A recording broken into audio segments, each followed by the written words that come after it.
We're good to go.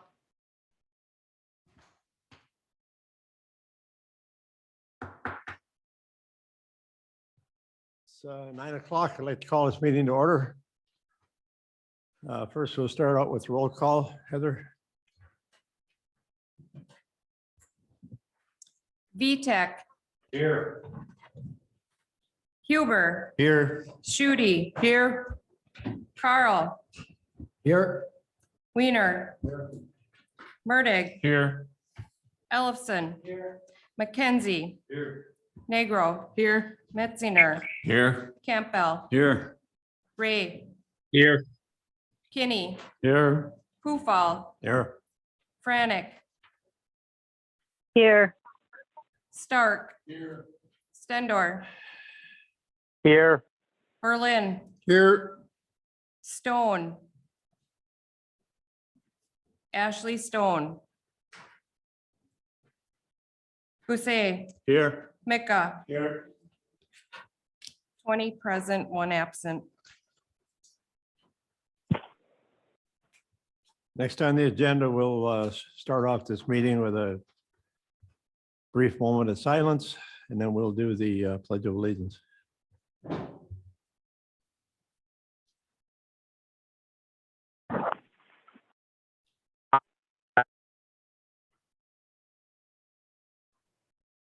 Okay, that's the longest I've been quiet in my life.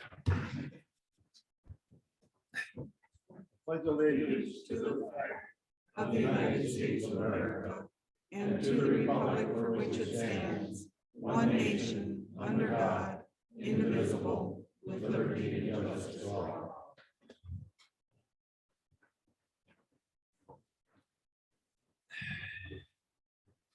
Next, we need a motion to approve the agenda. Bill? I'll make a motion that we approve the agenda as presented. Laura? I'll second. A motion by Bill, seconded by Laura to approve the agenda. All in favor, say aye. Aye. Aye. Motion carries. Public comments. I have one sign up here, Mr. Ken Kozelka. You want to come up and, yeah.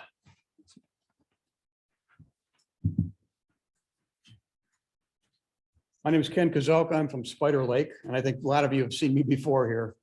But basically, I've been coming here to talk about the Hudson Bay Dam. I handed out some sheets that show the statute we're going to talk about. I think we found a way to do this and do it in a way that's going to satisfy everybody. Statute 31.38, and I'm going to paraphrase, basically says that any property owner that benefits from the existence of a dam can have special assessed for the maintenance of that dam by, in this case, Ashland County. What this does basically is it allows Ashland County to own the dam without having the problem of financial responsibility. Financial responsibility will revert back to the property owners of Spider Lake, Muckwa Lake, and the river all the way up to the dam. Should relieve a lot of pressure as far as the county is concerned, I think.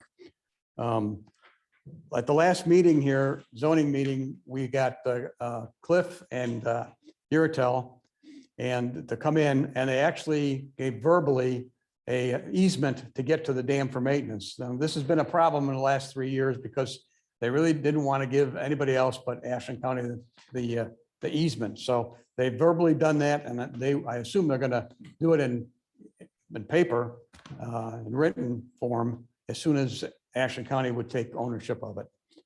What we're asking that Ashland County retain ownership, the people of Spider Lake, Muckwa, and the river. Ashland County retain ownership of the dam. This will keep the dam off the dam removal list and basically establish our property values and nationally establish our lakes. So that's all I've got to say. Thank you, Ken. Yep. Anyone else?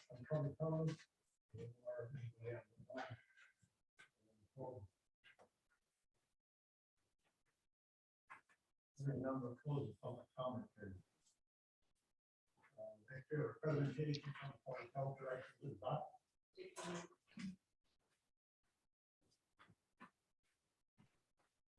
Please make sure you're using your microphones.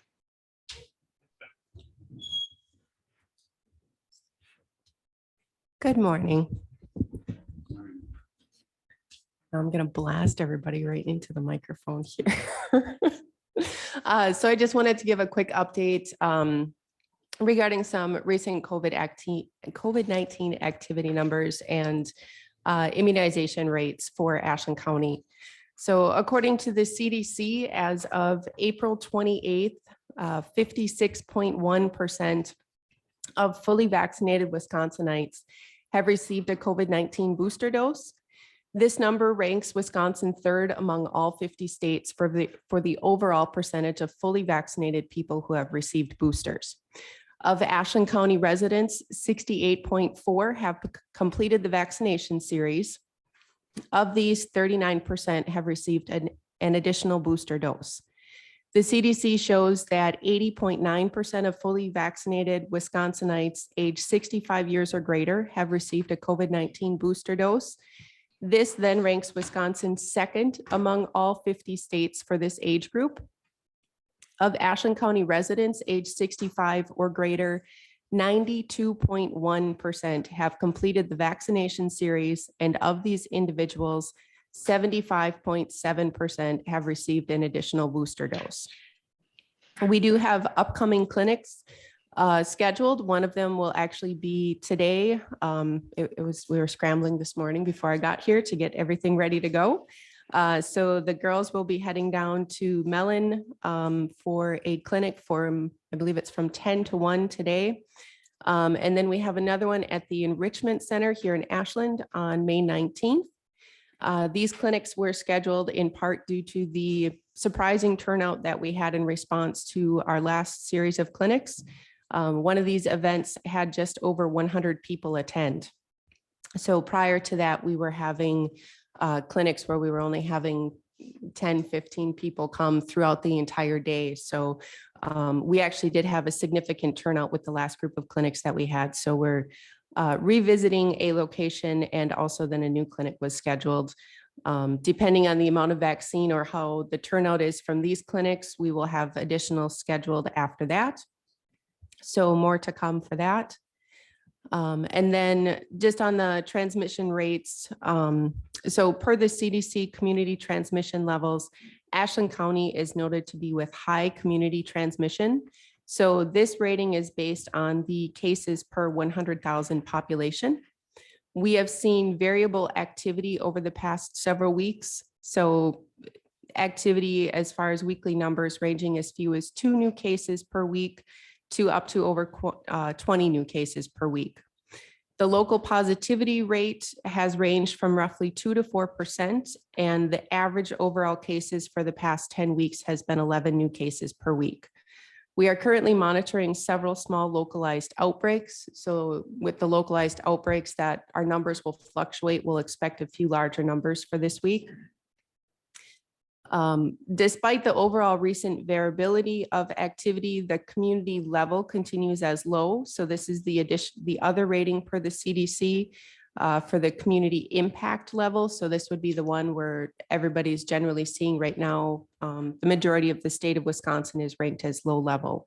So the community level is the CDC and the DHS, what they base their general community recommendations on. And this is a combination of the case rate, new admissions to hospital facilities, and hospital staffing rates. So it's considered the overall community impact. So we do have a higher transmission rate right now, but our community impact is, we're able to handle that rate as far as hospitalization is what it's looking like right now. So any questions for anybody? Go ahead, Gary. Yeah, Liz, first, thank you very much for what you guys do. And I want to personally thank the entire health department through this whole episode. And I will apologize for some of the things that have been going on in the past at some of your clinics. Those were uncalled for. And I think you need to know that I hope this county board fully supports your department, that there's no reason for the community to take any of their opinions or anger out on your staff. And I want your staff to know that I fully support what you guys have been doing, and thank you very much. Thank you. I will make sure and let them know. Thanks. I agree with Gary too, that you do a great job with a worldwide pandemic that we didn't plan for in the future, or I mean, in the past. So you guys do a great job. Thank you. This is Elizabeth Franick. Can I make a comment or Go ahead, question? Liz. Go ahead. Liz, hello. I echo that very much. Thank you from the bottom of my heart for through our county, what you do for us and your whole staff and all the nurses putting themselves possibly at risk. I had a different question though. A previous board member had always asked about overdoses in the area. Does your health department have a calculation of possible overdoses and possible overdose deaths in the last year or months?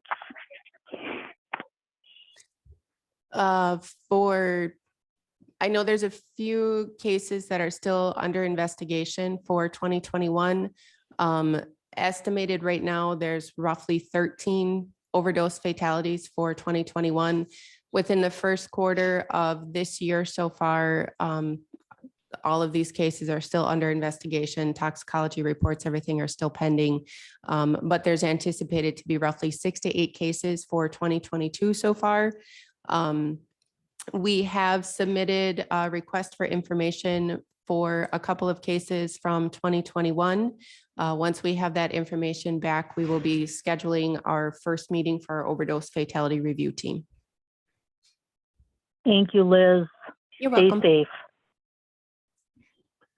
John, I was just curious, you say there's a huge increase of things that are going on. Is there some logical reason, or is it just summertime where you have more cases than normal in the winter times? As far as the outbreaks, Yeah, there's just a couple of different isolated outbreaks right now. There were a couple of events that had happened where one person was symptomatic when they went to an event, and then everybody at the event partook in COVID at that point in time. So it's just with family gatherings and things like that, you know, people just need to be reminded, if you are ill, please stay home. Do not share more than your potluck bringings to your family gatherings, that sort of thing. Because it's been a few smaller events where people have unknowingly shared. any more comments?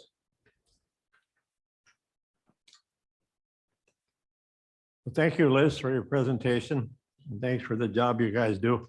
Thank you. Outstanding. Anybody else? Next, we need a motion to approve the minutes from April 19th meeting. Kathy? Kathy made the motion. We have a second. Marty? Marty Vitek seconded. All in favor of approving the minutes of April 19th, say aye. Aye. Anyone opposed? Any corrections, changes, whatever?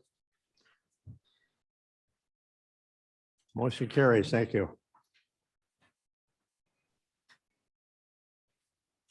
Getting back to the regular agenda, approval of committee appointments. Gary, I also move to approve the committee appointments. Mike? All right, we have a motion and a second to approve the committee appointments. Any discussion? Mike? Mr. Chairman, talked with Blake Ellickson about changing and getting onto having me appointed to the Finance and Economic Development Committee. And I think he indicated that he would not have a problem with that and would take another committee assignment. Is that true, Blake? Yeah. Well, this is Blake Ellison. Again, since this is my first go around here, I'm not necessarily inclined to step off. a committee that I've just been assigned to because one person has asked me to. So ultimately, I don't think it's right for me to step off the finance committee at this time, unless there's a discussion and, but based on me being new to the board and hopefully being able to bring some different ideas to the finance committee, I'd like to give it a go if that's okay, but. Any more comments? Kathy? No, as I look through the committee appointments, I noticed that they don't have a county board rep for the county fair. And we have been doing that for the past 12 years. And the county gives the fair $20,000 a year. And I think it's important to have a representative that comes to the full board to notify them of what's going on. But it's not listed on here. I don't remember if we ever voted on that. I know what you're talking about, but I don't know if we officially ever had a member that was designated by the board. I don't know that. Well, it's never officially been on the list. However, Mr. Chairman, if you'd like to appoint Ms. Shitty to as county board rep, that would certainly be appropriate. Matt? Yeah, we've looked at this in the past, and that's a private organization, and we could not honor all the requests that we've had for other private organizations to have county board reps. And when you appoint a county board rep, then it becomes an official position, and it's also a one that you could then claim a per diem for. And it's been visited several times over the year, and there's been a conscious decision by this board in the past not to do this. And the fair in particular is one that we've looked at and have talked about this several times. So I think it just opens the door for too many other situations that we'd have, and I'd have to be against it. Kathy? Well, Matt, the fair is named after the county. It's the Ashland County Fair, and every county has a fair. And they have a representative who reports to them. I've been going to that meeting. Let me try to update you. When Pete Russo, when I first got elected to the board, he took me to the fair meeting, introduced me as the county board fair rep, and said, you will be paid a per diem and a per diem and mileage. But that did not come to the full board to do it. So I've been going every year this is my 6th term for the county fair. And I do feel it is an important thing because you guys give them $20,000 a year and you want accountability from how they spent that money. And for the past 2 years, we have come before the board with our financials at the end of the year. So I do believe it should be as a committee representative. Laura? Finance committee does do the review of any money that we give out. If we had a board representative on every single entity that we give out money to, there's definitely not enough of us or enough time in a day. I don't support this. I understand Kathy's point, but it's county fair in name only. Matt? Just as a point of order too, that this is not on the agenda to discuss as far as that becoming a position amongst the standing committees, and therefore we cannot take action on it today. It would have to be scheduled to a committee so that it could be further discussed and brought forward to this group. But since it's not on the agenda, we cannot take action on it. What I would suggest we do with this then is put it on a future agenda so we can discuss it. Is that okay, Kathy? Perfect. Thank you. We will discuss. Pat? This is Pat. Ag and Extension may be a possibility to have a community member. We had a request at the last Ag and Extension meeting to include a community member, which I do not see on the list of appointments ahead of us. So I'd like to understand if we can do that at this meeting or if the administration needs to bring that back to add a community member there. And then because Ag and Extension is involved with the fair, I'm wondering if Ag and Extension added a community member and we add that member with an eye towards someone with an interest in being involved with the fair. We also give the Chamber of Commerce $35,000 a year to support economic development. And the fair is something that could be, well advertised from an economic development standpoint. So I'll leave that to the chair and the administrator to see if they want to add that a person to ag and extension, which we talked about at the last meeting, and it didn't show up on this agenda. To my knowledge, as of right now, the committee does not have room for a citizen member. We could take it up at an exec committee to add one. But as of right now, the committee structure is only county board members. To the best of my knowledge, I should say. So for clarification, at the last ag and extension meeting, it wasn't on the agenda, but the committee expressed support for adding a community member. And my recollection is that you said that the administration could bring that forward. Right. We have not had an exec meeting since that. So will you place that on next executive committee meeting then? Yes. Okay, thank you. Thank you. I'd also like to point out we need volunteers for aging unit and housing. Nobody wanted that committee on their sheets. So if we could get a volunteer, that would be wonderful. All right, getting back to the committee appointments, we have a motion and a second on the floor. All those in favor of approving the committee appointments, say aye. Aye. Opposed? Mike Stark, aye. Motion carries. Thank you. Approval of forestry 15-year plan. Is there anybody here from forestry? Chris Hoffman's here.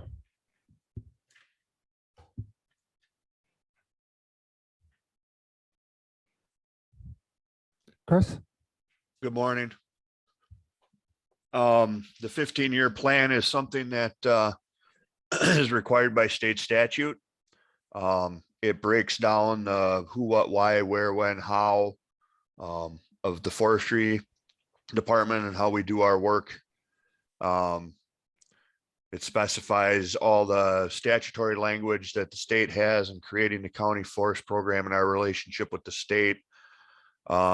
We highlight the land management that we do, how we conduct timber sales, the timber that we actually manage, how we protect that, and the recreational opportunities that are provided. The plan is pretty broad in scope. We tried not to drill down too deep so that we would have some flexibility in what we do. And we consider it a living document. There'll be plenty of amendments that come over time as uses and demands on the county forest change. I guess that's it unless somebody has questions.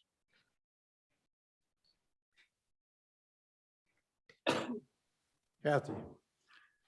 The 15-year plan that the Forest and Recreation Committee does, it's one of the committees in the county where we produce the money for, and we give it to the county. So we do the county forest, we do the sales for timbers, and then that money gets turned over to the county. So this is one of your only committees that adds money to the budget for the Ashland County. So we would ask that you would adopt this plan. Pardon?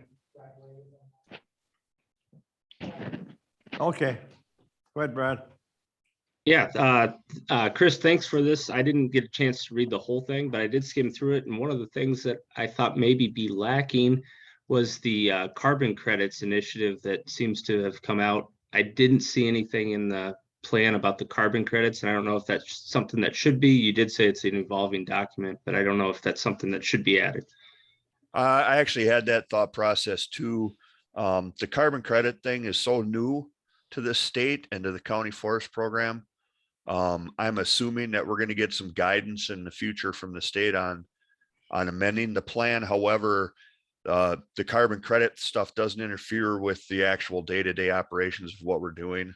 So it may be something that just falls on the periphery of the planning document at some point in time. But right now there's nothing that's been formalized and brought forward to put into our 15-year plan. So. Marty? I'll take Kathy's comments as that she made a motion to adopt this, and I'll second it. He's a second. All right, we have them. Oh, Laura. Sorry. Was this looked at by the Forestry Committee? Yes. Good.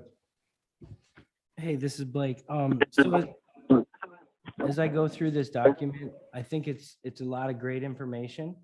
But as someone who's relatively new to the board and someone who deals in a lot of statements, financial statements, it doesn't really boil down exactly what is kind of happening.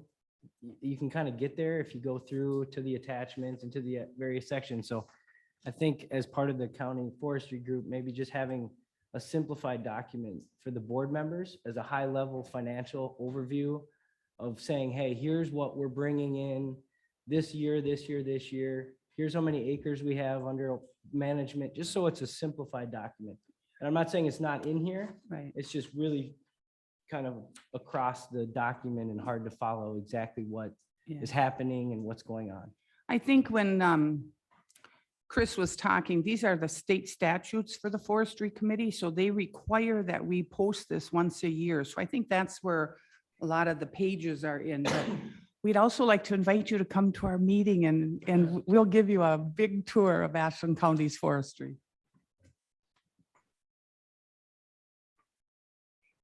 Bill. This is Bill Metzinger.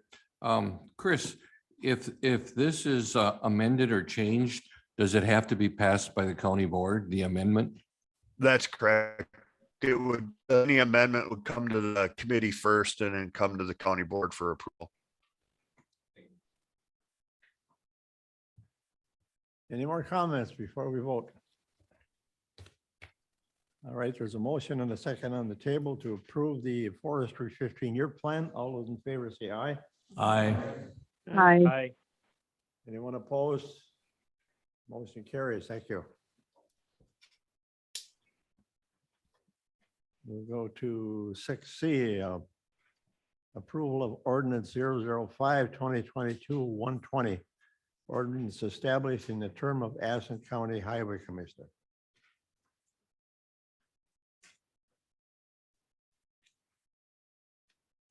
Any comments?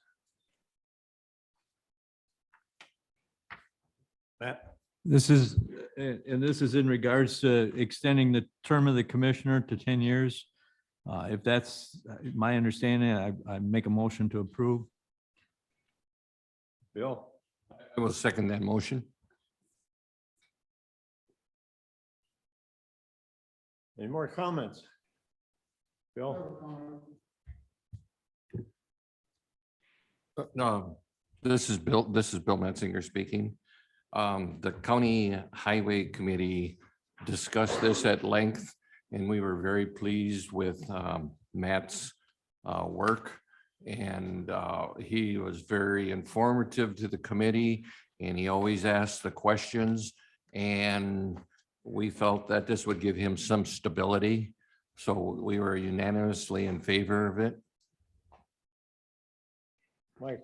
The comment that I have is we have some elected positions here in the county, and they're only a 4-year position. And I'd be willing to compromise 10 years down to 4 years as opposed to the 2 years that he's currently serving. Matt's been only in a position for a short period of time. And I'll echo what Bill had indicated. Matt, at this point in time, has done an excellent job. And we expect great things from him. But out of the gate, 10 years, I think that might be a little bit premature. However, the board has what do you call it, a decision to make here. And Bill indicated also that the Highway Committee has endorsed this. And with that being said, I think a 4-year would be appropriate as opposed to the 10-year. As some of us know that Emmer Shields, he worked in that position for many years. 6 years down the road, he accomplished the 10-year position that we're going to be voting on here shortly. But Matt's only been in the position here for 2 years, and already we're looking to give them his stability in this job. And with that being said, I'd be willing to compromise a 4-year as opposed to the 10-year. Thank you. Gary? Yeah, I want to make something abundantly clear here. You could give anyone a 100-year term. You could fire them tomorrow. This is kind of on paper only. There's no reason why if Matt didn't do his job, we wouldn't come back as a committee or a board and say, hey, things aren't working out. That this does not guarantee a job. But I will say this. As a county board member, we're looking to save money. And I'll give you 2 examples of where Matt has saved the county a lot of money. A year ago, we paved 14 miles on GG South. 13 miles. We got $1 million grant from the federal government to cover some of the costs the county would have had to pay themselves. Now, potentially, we have a 7-mile stretch, not this year, but coming up in the federal plan, a 7-mile stretch of GG between Mellon and going east on GG. Potentially, that project is going to be $2.2 million.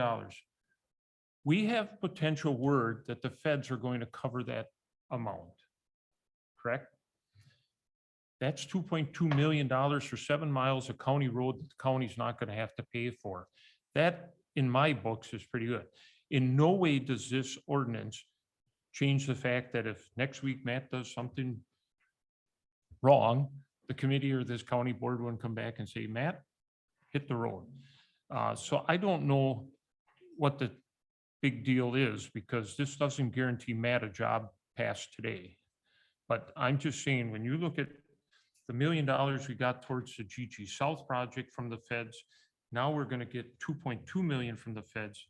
I think the committee felt that, you know, we're not setting the county board up to say to Matt, he's got a 10-year plan. He's got some breathing room, but this board or the committee could end his career at any time for something wrong. So that's just my 2 cents.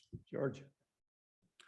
As George was saying, I recognize that a longer term makes it a more stable position, makes it easier for us to have good people in this role, and 2 years is probably really inadequate to recruiting of good people. I don't think the ordinance should be based on the performance of any individual. It seems to me it can be very difficult to fire a person from the county, a lot easier, a lot more difficult than hiring. I'm personally uncomfortable with 10 years. I think 6 years would be an appropriate number. Thank you. Matt? Yeah, I think as has been pointed out, is he serves at our pleasure, and we can change that if we really needed to. I don't see that need ever coming to fruition. And I guess if we have other positions within the county that are limited to 4 years, instead of lowering Matt's to that standard, let's raise those up as well. Let's move to approve this and then have a discussion further on the other positions if need be. My first question, Mike kind of answered kind of what the historical piece of this was, what we've done before. But then Gary, as you came in, and I have no problem with Matt. Matt already knows that. I just wondering now if this really means nothing, like Gary said, why are we even wasting our time? So I mean, Matt's in his position. We hired him. We trust him. And now we have this piece of paper that now says 10 years, but Gary says tomorrow we could fire him. Then that leads me to what kind of process do we have in place for that too, just in any kind of position. But if we're doing a 10-year contract with him, what does that do with us? Because it just feels like wasting time then. According to our policy, in the past, county board elected a highway commissioner every 2 years. After Emmer was here for a while, Emmer Shields, we gave him, as long as he's willing, a lifetime appointment. It wasn't 10 years, it was a lifetime, okay? And so every 2 years, if we didn't like him, we would just terminate him. We don't have to terminate him for a reason.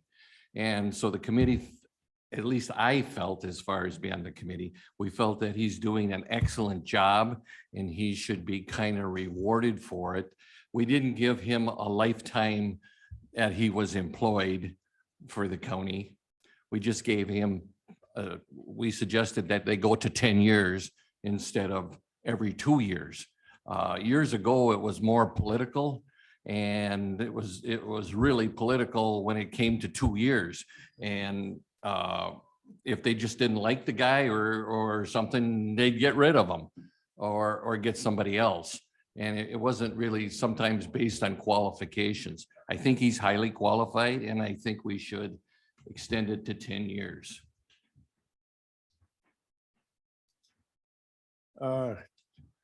Okay, Pat.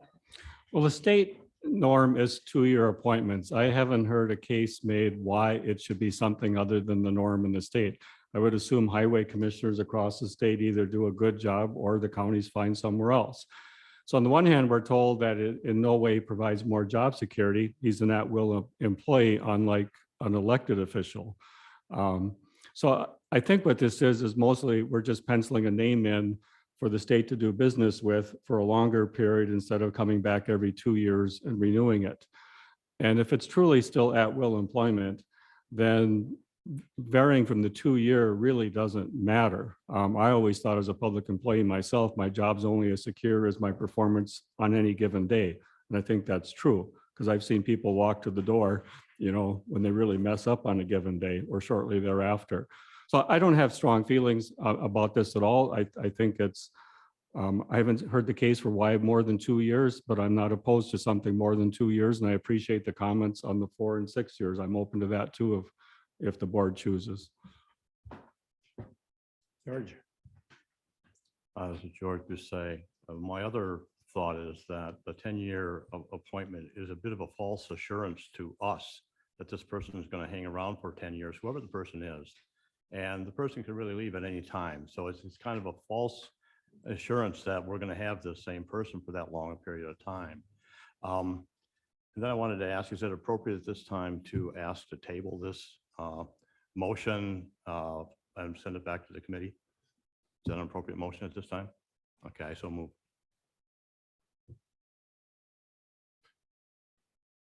All right, I've got a question here for anybody on the highway committee that can answer this. I'm not opposed to.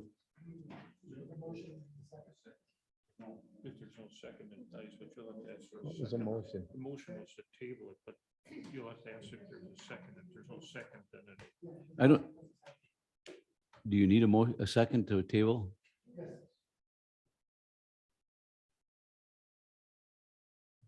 I'll make the motion to second it. I mean, to table it. I'll second it. All right, George Bissett made a motion to table this until further discussion. And Kathy Schutte seconded it. The motion is non-debatable. It's not, you can't discuss it. I'm not going to. The motion is non-debatable, so you have to go to a vote. Just a vote on the first motion. Roll call vote, please. Yeah, you have to make a vote. Sorry, just a procedural order. A motion to table is non-debatable. So you have to go straight to vote. Roll call vote. And then it's a simple majority vote. What are we voting at? You're voting right now on a motion to table. Okay, we have a motion to table this until further discussion. We're gonna have a roll call vote on this? Huber, Yes. Schutte, No. Carl, Yes. Weiner, No. Murdig, No. Ellefson, Yes. Mackenzie, No. Negro, No. Metzinger, No. Campbell, No. Ray, No. Kinney, Yes. Hufall, Yes. Frantic, Yes. Stark, No. Stendor, Yes. Berlin, Yes. Busse, Yes. Mika, Yes. Vitek, Yes.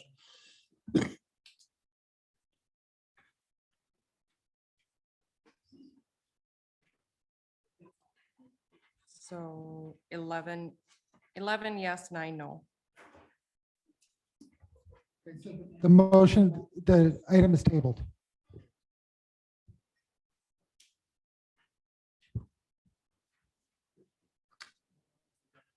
Pardon?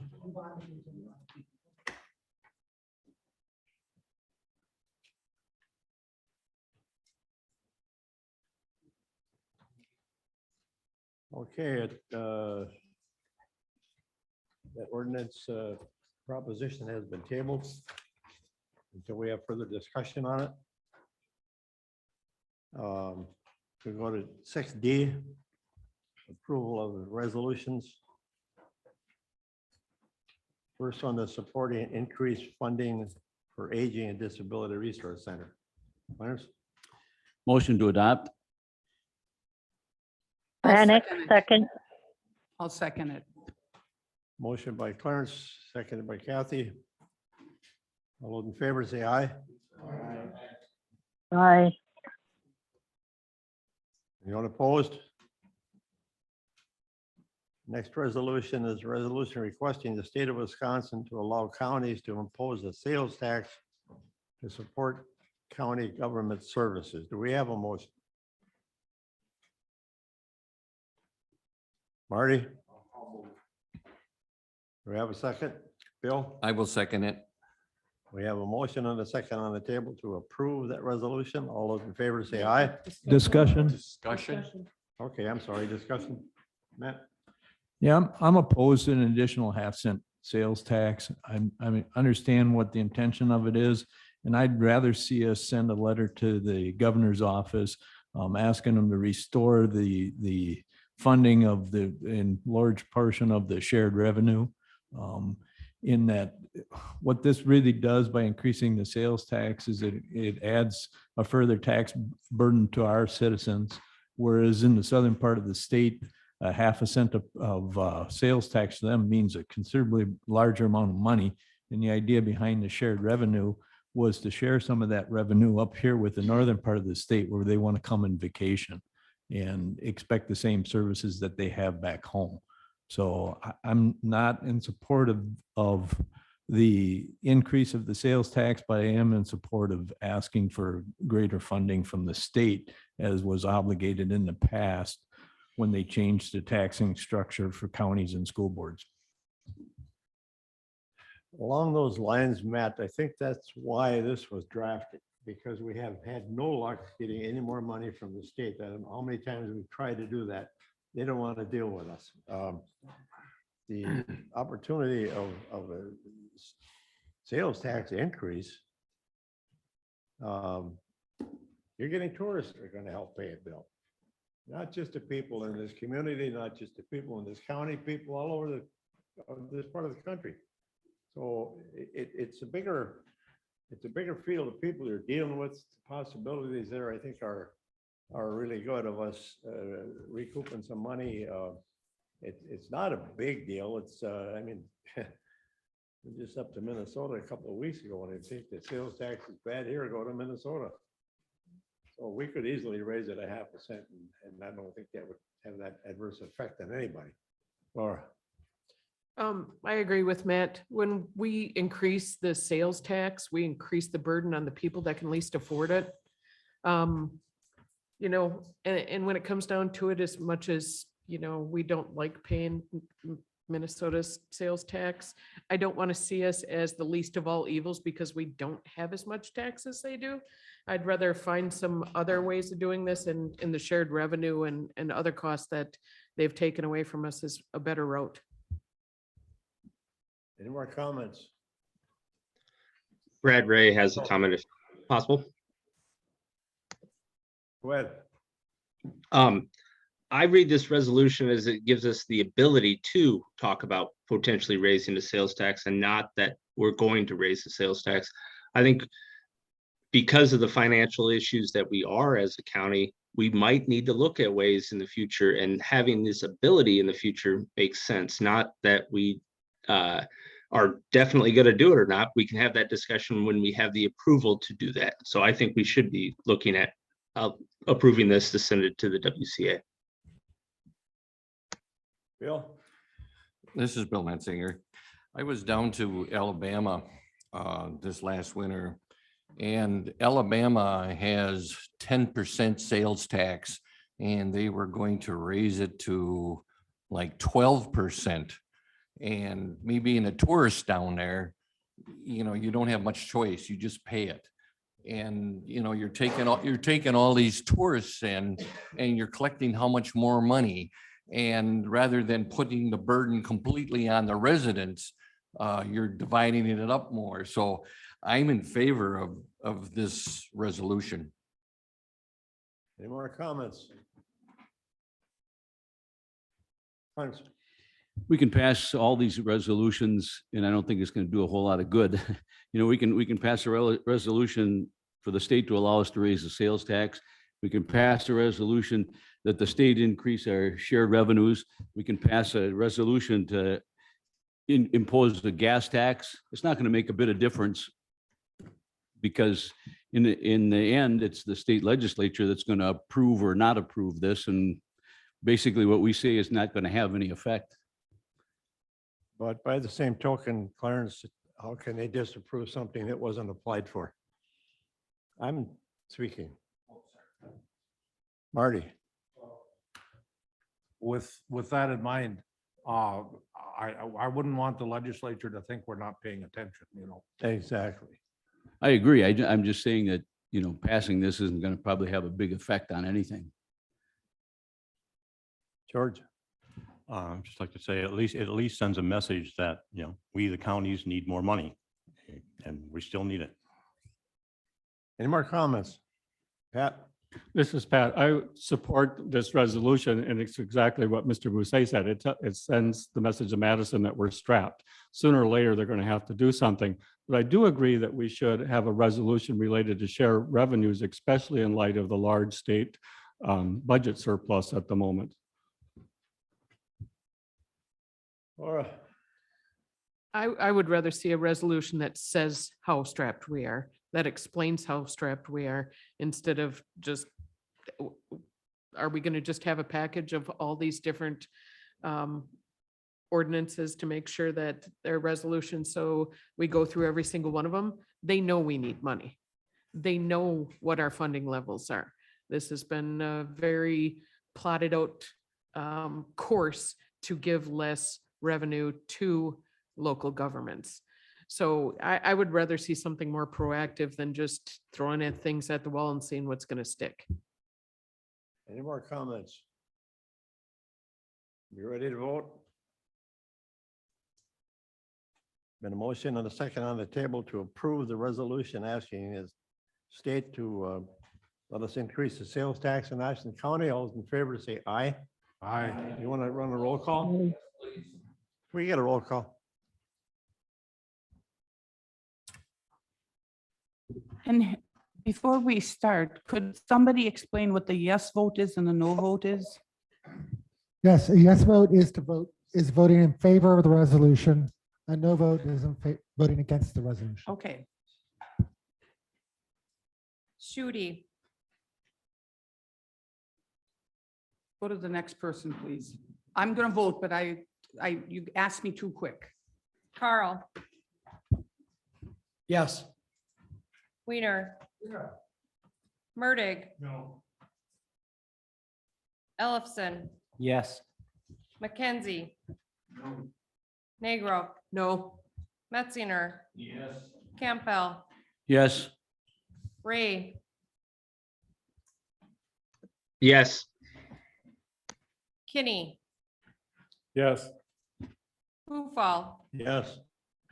Frantic, Yes. Stark, Yes. Stendor, Yes.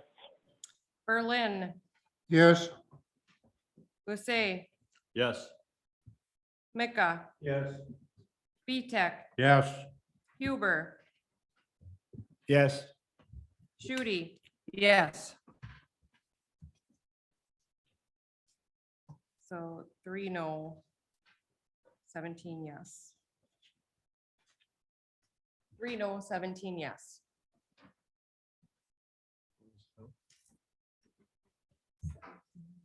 Right.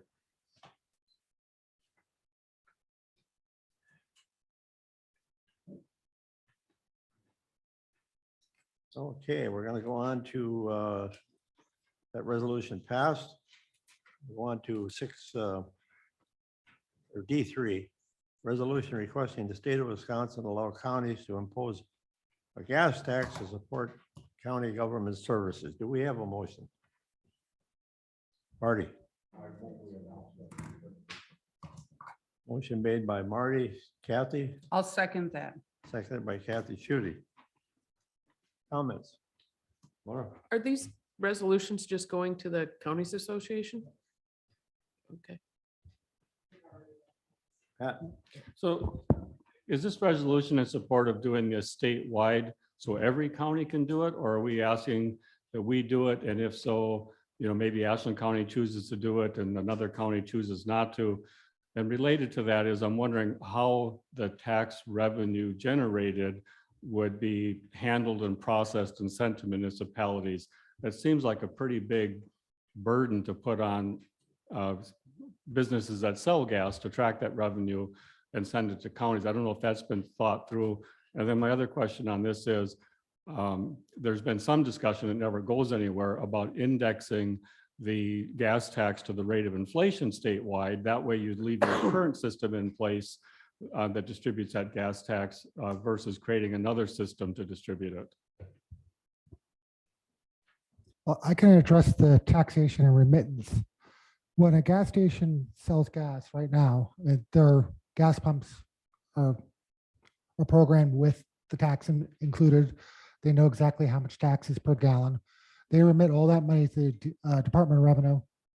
The Department of Revenue then sends it out to the various counties and municipalities. So the gas tax in particular is dedicated solely to road construction. So this resolution would allow us to tax the gas and keep the money. But yeah, the DRI takes care of all that, transferring back.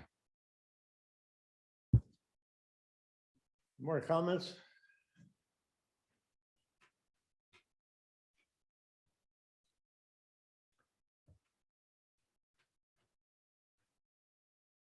I know it's a really, really bad time to be asking for any increase in the price of gas.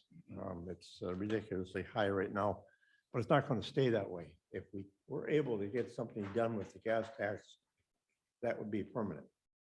And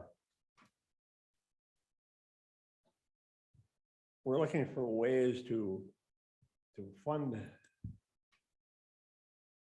the projects, all the things that are mandatory in this county, and we have to have the money to do it.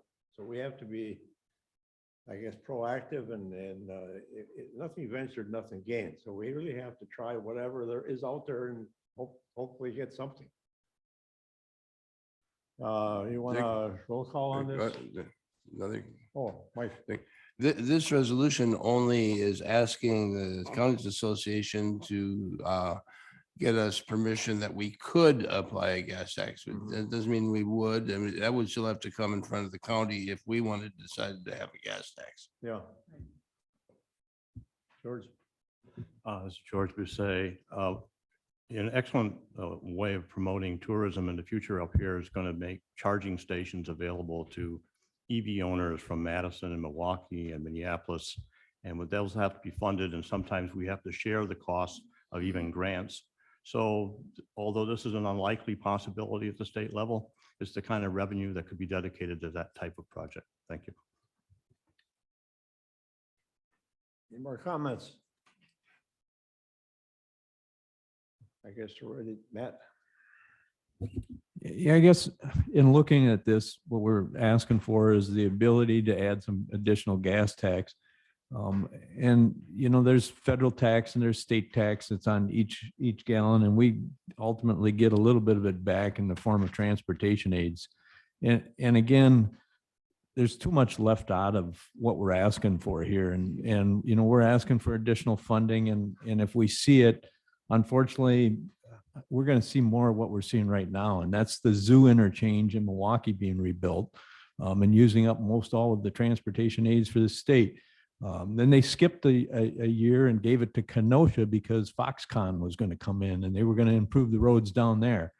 Now this year, we have a little extra money left over, and they're talking about adding 2 more lanes to the zoo interchange. I can't see us up here wanting to pay for that. And, unless there's more specifics on how we're going to do this, I can't support this.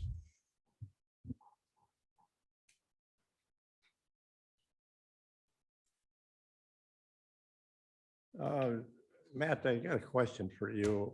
I don't quite understand how us raising the gas tax is a problem with funding something in the southern part of the state. I don't understand that. I guess where it's at is the funding of this and the money going downstate doesn't fix our roads up north here. And anybody that drives on our roads, and I know you do, as well as everybody else in this room, we have potholes, we have cracks, we have failing roadways that we don't have enough money to fix. And we're not getting any additional aid from the south to fix those roads. So, adding more money to fix roads in the southern part of the state isn't helping us fix our roads up here. Bill? If we pass this and the county association board passed it, that 0.5% more, is the county going to get it? Yes. Okay, so the county's going to get that directly. Yeah. Okay. What? But that's what we want to happen. Now, who knows what the state Oh, legislature. it's will whatever do. we set it at. Yeah, that's what we're asking for, to be able to get that. Yeah. That money. But the county, the county that passes it, they will get the money. Right, It won't go to the big pot.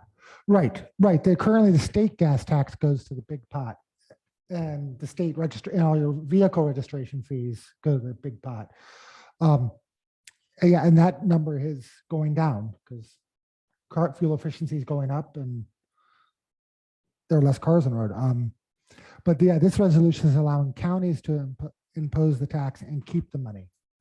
Now, what the state legislature does with that, who knows? Gary? Yeah, that's, these resolutions, as I said 100 times in the past, are feel-good things, but to think that the legislature in its current form will pass anything of either one of these 2 resolutions is somebody's going to have to explain that to me. There's no way that controlled legislature currently is going to impose this, and we can pass all the resolutions we want. We can send them to the county association. They still have to go to the legislature to get this passed, and that's probably a chance in hell. But I don't support either one. I didn't support the first one. I don't support this one either because I look at my constituents who are struggling right now, and gas went up again yesterday, 20 cents a gallon by us. And I'm just not so sure. I understand the need for money, but there's got to be a better way to get the legislature to let us do some of these things without resolutions, because they just go nowhere. How did we come up with this pack of resolutions to send to WCA? They were all passed by the county board previously. And resolutions have to be in next month. Okay, For so the it was current- just a good pick of what we did before. Okay, Yes. seeing spinning wheels. Kathy? I like Bill's suggestion or his question that he asked about, does the money come here straight to Ashland County? Come on, people, it's going to come to Ashland County, not down to the zoo in Milwaukee.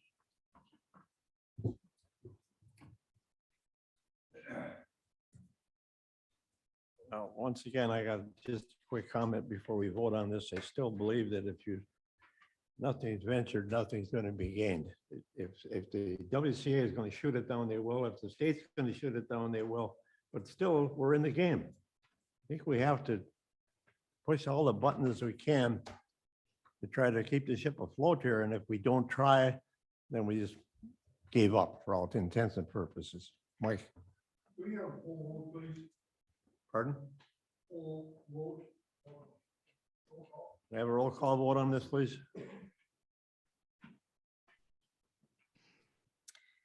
Carl, No.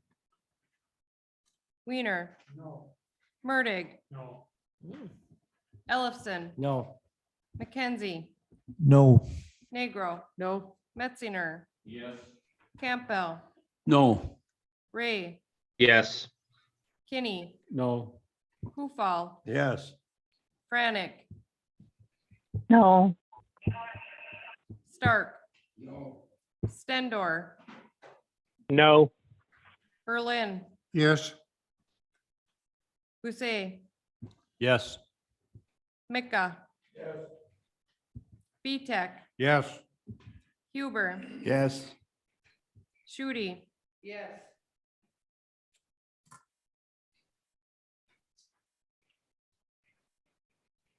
9 yes, 11 no.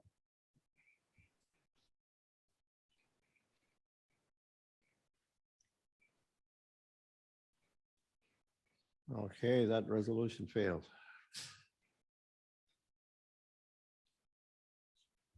Next resolution is RO3 2021-1381, a resolution in support of increased county child support funding.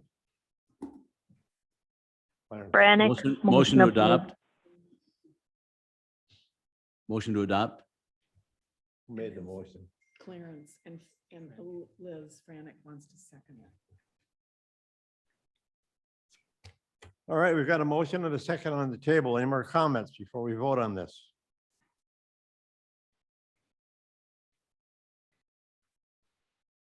Hearing none.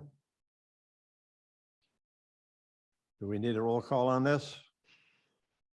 Anybody want a roll call on this? Okay, all those in favor of adopting that resolution for increased county child support funding, say aye. Aye. Anyone opposed? Say no. Motion carries. Thank you. D5, resolution to support Medicaid expansion. We have a motion. Marty? I make a motion that we adopt it. Please make sure you use your microphone. This is Huber. I'll second it. We have a motion by Marty Vitek to approve this Medicaid expansion and the second by Rich Huber. All those in favor say aye. Aye. Anyone opposed? Aye. Motion carries. Thank you. Reports, updates, administrator updates. Okay, so later this month, we're going to have our structural engineer come back to give us a scope of work for repairing the building. So that will likely mean going around the whole building and forget what the term is, but putting cement around everything and redoing it to seal up the building. I've asked them to look at the 514 building also. That building, in my opinion, is in very rough shape and needs work. So we're going to ask him if the building's even structurally sound. If it's not, we have backup plans to move CCS over to the Sanborn building until repairs can be made or the county disposes of the building, whatever the board decides. So that's going to be at the end of this month. Our consultants are coming on the 24th, 25th. They're going to be going over the new receipting system and accounts payable system and start getting everyone prepared for the employee self-service system, which is where the employees will enter their hours directly into the software. It would go to their department head for approval, and then those numbers will automatically populate in payroll. So we're going to keep better track of time, vacation, sick leave, all that stuff. So and employees will then get it on their pay stub, up-to-date numbers every 2 weeks, or on where they are. So that should hopefully save a lot of time and a lot of money. Members of the Finance Committee, could you meet me afterwards? I'd like to figure out a date for you guys to meet, probably sooner rather than later. But like hopefully this month yet, if you guys can make it. And that's pretty much all I have for now. Dan, along those lines too, we had people here today concerned about the Hudson Bay Dam thing. Are we going to readdress that at some time so they can? Yes, that's they going to haven't be, come here for nothing. yeah, that's on the June 7th agenda for the zoning committee. Okay.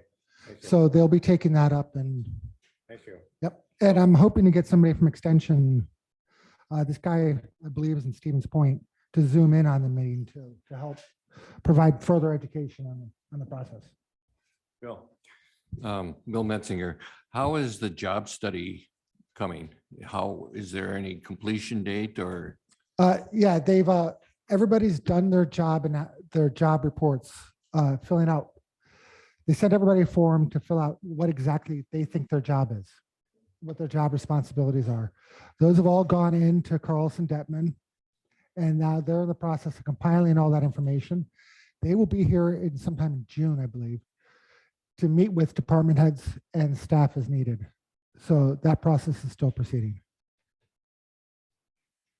I expect a report somewhere around September. So we'll have that before budget time. Speaking of budgets, I'm going to be sending a letter out to all the department heads asking for first drafts of budget in by July 15th, I believe, whatever that Friday is. July 15th. So which that will first draft will then go to the Finance Committee to start looking at.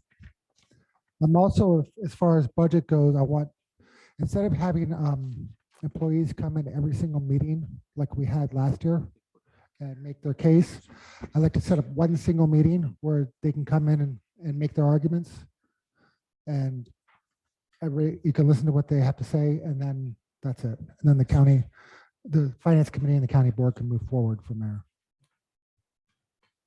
Bill. Will the job study be complete before this is done?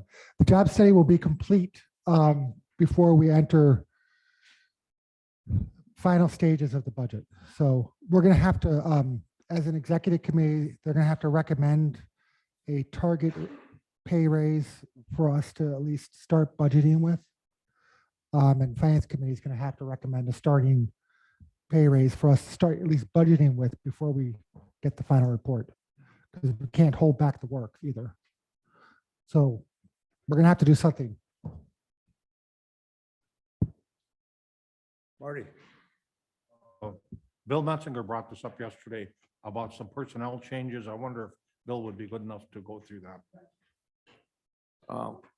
I guess I had asked yesterday, when an employee leaves Ashland County, is there any way that at the county board meeting that you could say, well, we have a different zoning administrator, so-and-so left the job, and the new zoning administrator is this person, kind of like a personnel update at every county board meeting, Yep. so that we would kind of know what's being changed. And, you know, somebody says, well, your so-and-so works for the county. Well, no, he quit, Yeah. you know, and so Yeah, and yeah, we can start providing that at the next meeting. I'll start keeping track of the comings and goings and present that to everyone. I can tell you, yes, there is a new zoning administrator. He's a contract position, so he's not actually an employee. His name is Bruce Blakeman. The previous zoning administrator, Josh Raleigh, went to work for the state. I could also tell you Laura Compton at HHS resigned. She was head of our ADRC unit. She took a promotion running the ADRCs for multiple counties for the state. Was her dream job. And so she was able to get that, and we're happy for her. She's being replaced internally. So, and then that the role is probably going to be, I believe it's going to be somebody in ADRC who's replacing her. Then we'll be, but I'll have all that information for you the next meeting. Matt. Yeah, I guess in light of what's going on with gas prices, I just wanted to ask that we look at what we're doing for our employees that end up having to use their personal vehicles to do county work. And that, the adjustment for mileage is done, less frequently than maybe we need to look at it during these times right now. And just have, I don't know if finance or exact, but at least look at it so that we're not having our employees subsidizing the work that they do. Thank you. Current time, we're using the IRS mileage rate that comes out every year, which this year I believe is 52.5 cents. Yeah, my concern is when the gas is jumping 20 cents a day, that rate isn't adjusted fast enough to allow for the employee not to be subsidizing. Correct. And I think the longer run solution to avoiding that problem for employees is to continue to start building a fleet of county vehicles. So county employees go use county vehicles if they need it for work instead of their own personal vehicles. That takes away a lot of liability and unknown expense from the employee and gives us something more predictable. We got two more supervisors want to talk, Clarence. I was just going to say regarding that mileage rate, though, I think if you adjust it to more than the IRS rate or adjust it before the IRS makes that adjustment, then that creates more problems for Sue because they have to report that as income to the employee. Well, I believe mileage is already taxable. No, anything above the IRS. Okay. It's So taxable. if it's the IRS rate, it's not taxed. But if it's above the IRS rate, then it gets taxed. The amount over. Mike? Yeah, just supervisors can attend other committee meetings, can't they, as public? Yeah, supervisors are allowed to attend any meeting they like to. Thank you. And they're also allowed to stay in closed session, even if they're not in the committee. Thank you. Natasha McFadden is the new Laura Compton at the ADRC, so you guys know. Mike? I got a question for Clarence. I believe at the last county board meeting, he indicated that there was a position available over at Northern Waters Library. Does that continue to exist? That's Brad has been appointed to that position now. According, if you look at did you have somebody in mind or? Well, I did go to the council meeting and Chairman Wiggins, he had suggested one of the two people, either Liz Wabanato or the education director. Yeah, So I just wanted to throw that up. right now, I mean. Right now, we have an appointment. Dan has appointed Okay. Brad Ray for that position. Before we shut down, I'd like to again ask volunteers for the 18 unit and housing authority. Right now, we don't have any representation on those committees.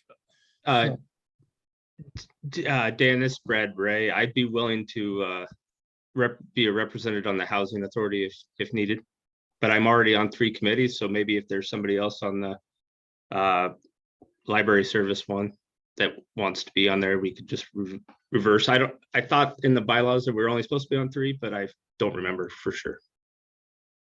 Okay, well, if you're okay with that, then Mr. Berlin, I'll talk to you later about those 2 appointments, and then we can make the switch next county board meeting. Kathy? To Mike Berlin's request for Liz Wabanato, there is a wonderful person to put on our county board.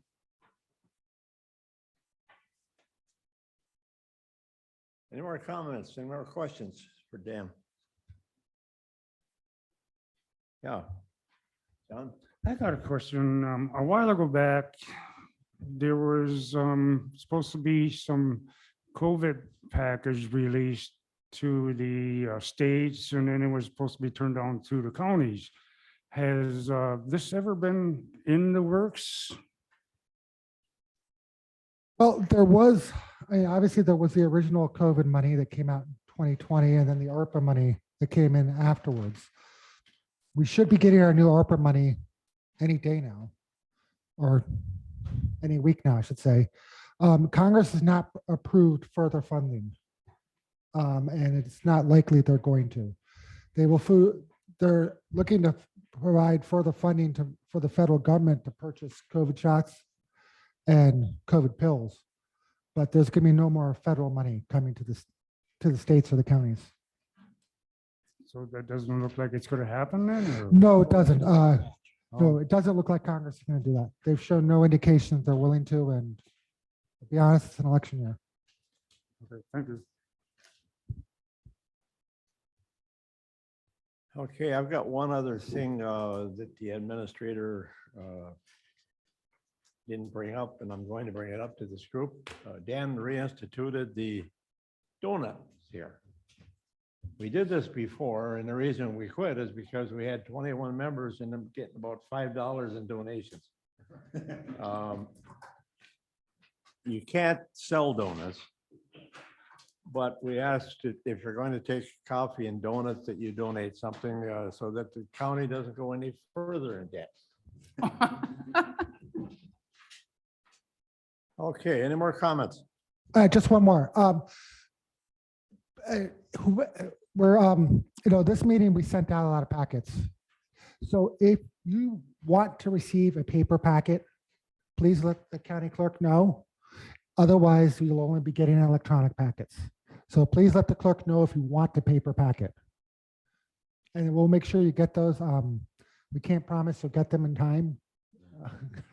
But everybody does have access to the packets online. And for your newer members, if you're having email problems still, can you please let me know? I know one or two of you still might be having it. Okay, Mr. Ellison, if anybody else is having them, let me know and we'll make sure to get those fixed. I was just concerned about the donut tax.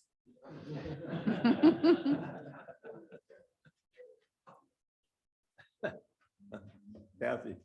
I have two quick issues.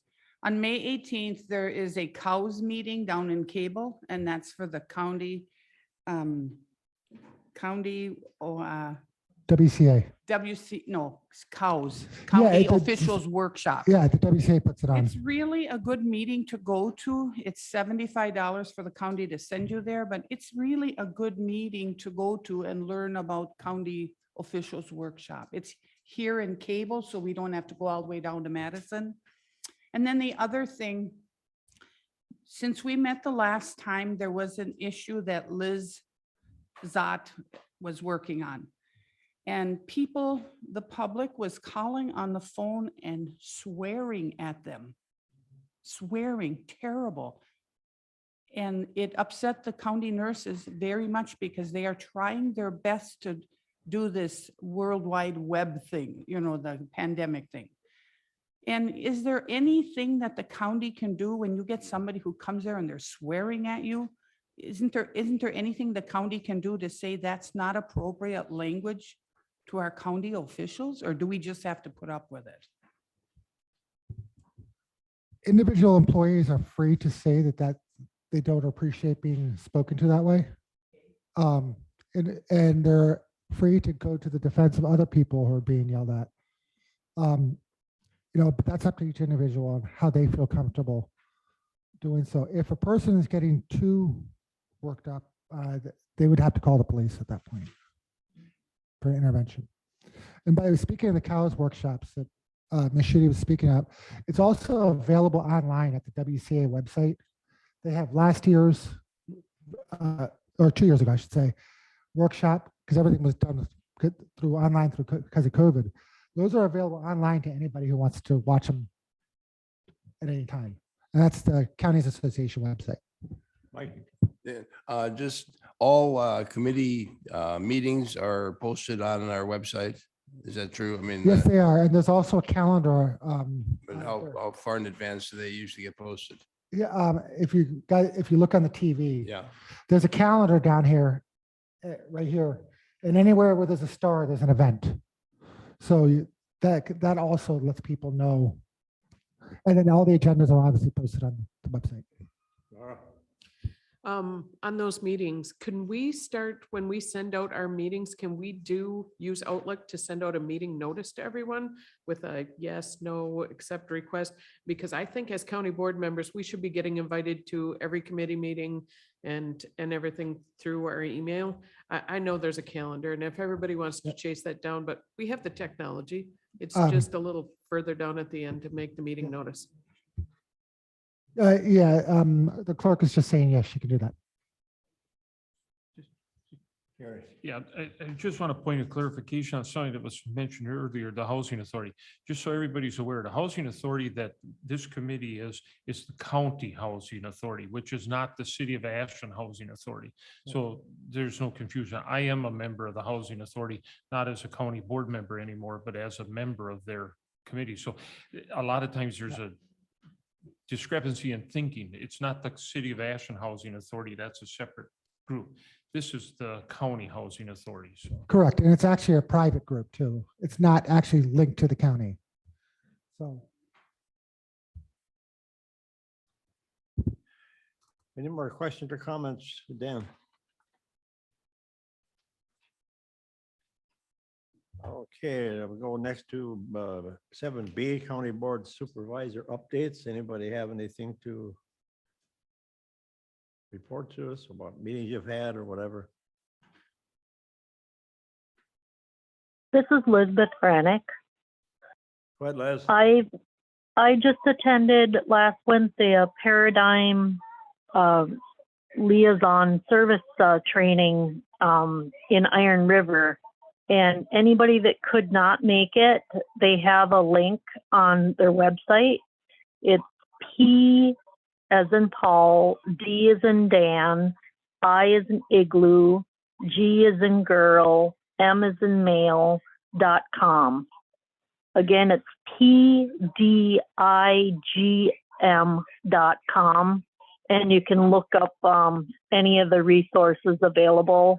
It has to do with, they did a mock thing where it was emergency with a natural disaster and what the response would be with emergency services, local, state, and county authorities getting their notices and what we would do in case of a natural disaster with gas lines and stuff like that.